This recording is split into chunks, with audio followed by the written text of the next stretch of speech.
అండి మగవాళ్ళల్లో అంగం స్తంభన తగ్గినా, అంగంలో శక్తి తగ్గినా, టైమింగ్ తగ్గినా, కామ కోరికలు తగ్గినా, సెక్స్ చేసే జోష్ తగ్గిన ఇవన్నిటికీ చూస్తానండి.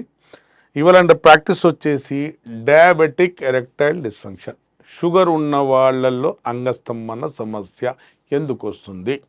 తరచు షుగర్ వచ్చిన 5 సంవత్సరాలు, షుగర్ వ్యాధి వచ్చిన 5 సంవత్సరాల్లోగా దాదాపు 40-50% మగతనం షుగర్ నార్మల్ పెట్టుకుండా తగ్గుతూనే ఉంటుంది.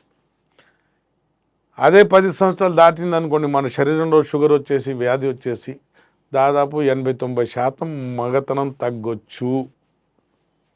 దేనివల్ల అయింది? ఇది మన రక్తనాళాల్లో డ్యామేజ్ జరగటం వల్ల, అలాగే మన నరాల లోపట ఉన్న సెల్స్ డ్యామేజ్ అయిపోవటం వల్ల. షుగర్ నార్మల్ పెట్టుకున్నా కూడా మన నరాల్లో కంటిన్యూస్లీగా డ్యామేజ్ జరుగుతూనే ఉంటుంది. దానికే డయాబెటిక్ న్యూరోపతి అంటారు.